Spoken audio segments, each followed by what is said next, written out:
Halo semuanya, perkenalkan nama saya Gabriel Nesius Sinaga. Saya dari kelas 12 TKJ Aksio.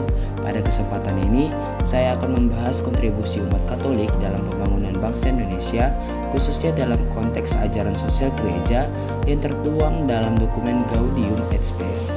Dokumen ini yang diterbitkan pada Konsili Vatikan II yang memberikan panduan yang sangat relevan bagi umat beriman dalam merespon tantangan zaman dan berkontribusi bagi kesejahteraan bersama. Gaudium et Spes atau bahasa Indonesianya sukacita dan harapan adalah sebuah konstitusi pastoral yang sangat penting dalam ajaran gereja Katolik. Dokumen ini mengajak kita untuk melihat bahwa iman Kristiani tidak hanya menyangkut kehidupan pribadi, tetapi juga memiliki implikasi yang luas bagi kehidupan sosial dan politik. Gereja, menurut dokumen ini, dipanggil untuk menjadi ragi dalam adonan dunia, membawa nilai-nilai Injil ke dalam seluruh aspek kehidupan manusia.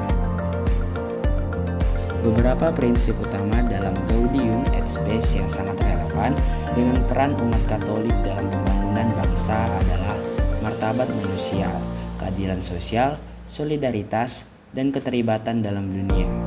Prinsip-prinsip ini mendorong kita untuk memperjuangkan hak-hak asasi manusia, membangun masyarakat yang adil, peduli terhadap sesama, dan aktif terlibat dalam upaya membangun dunia yang jauh lebih baik. Prinsip-prinsip Gaudium et Spes telah diimplementasikan oleh umat Katolik dalam berbagai bidang kehidupan. Misalnya, dalam bidang pendidikan, banyak sekolah Katolik yang didirikan untuk memberikan akses pendidikan berkualitas bagi anak-anak dari berbagai latar belakang. Dalam bidang kesehatan, umat Katolik juga aktif dalam pelayanan kesehatan, baik melalui rumah sakit maupun program-program kesehatan lainnya. Di pendidikan sendiri, banyak sekali sekolah-sekolah Katolik yang sudah didirikan seperti Santo Thomas I Medan, Santo Thomas II Medan, Santo Thomas III Medan, SMP Santo Ignatius, SMA swasta Santo Yosef, SMA Teresia, SMA Santo Petrus, SMA Cahaya, Seminari Menengah Saint Paul, atau ada juga SD Asisi, SMA Katolik Trisakti, ada juga Saint Teresia, dan ada Universitas Katolik Santo Thomas. Lalu di bidang kesehatan ada Santo Vincent, ada Rumah Sakit Santo Carolus, ada Rumah Sakit Ibu dan Anak Stella Maris, lalu ada Rumah Sakit Pendidikan dan Pusat Penelitian Atmajaya, ada Yayasan Panti Rapi, Rumah Sakit Panti Rini, ada juga Rumah Sakit Santo Borromeus, dan yang di Medan ada Rumah Sakit Santa Elizabeth Medan. Selanjutnya di bidang sosial ada yang namanya APTIK atau Asosiasi Perguruan Tinggi Katolik, adalah sebuah lembaga kerjasama antara pengelola perguruan tinggi Katolik yang didirikan oleh 4 perguruan tinggi Katolik, yaitu ada Unika Atmajaya di Jakarta, Unika Parahyangan di Bandung, dan ada juga Universitas Sanata Dharma. Lalu yang kedua ada Canisius yang didirikan pada tahun 1918. Canisius ini sendiri merupakan yayasan yang mengelola sejumlah sekolah Canisius tingkat TK, SMP di Yogyakarta dan Jawa Tengah. Lalu ada juga yang namanya KWI atau Konferensi Wali Gereja Indonesia. Adalah suatu konferensi wali gereja yang menghimpun uskup-uskup gereja Katolik di seluruh Indonesia.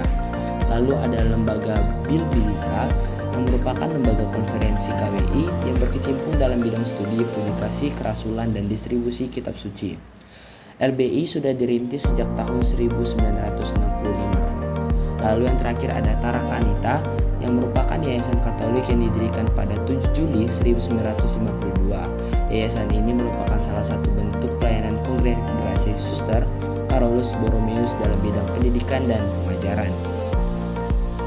Banyak tokoh Katolik yang telah memberikan kontribusi yang sangat besar bagi pembangunan bangsa, khususnya di Indonesia, seperti Monsignor Albertus yang merupakan seorang uskup yang sangat aktif dalam perjuangan kemerdekaan dan pembangunan bangsa Indonesia. Beliau juga dikenal sebagai tokoh yang sangat peduli pada masyarakat miskin. Lalu juga ada Romo Mangunwijaya yang merupakan seorang imam yang sangat terkenal karena dedikasinya dalam pembangunan pedesaan dan pemberdayaan masyarakat. Sebagai penutup, dapat kita simpulkan bahwa umat Katolik memiliki peran yang sangat penting dalam pembangunan bangsa, khususnya Indonesia.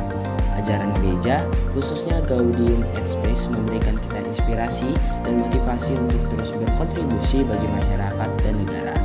Mari kita terus bergandengan tangan untuk membangun bangsa Indonesia yang jauh lebih baik untuk menuju Indonesia Emas tahun 2045.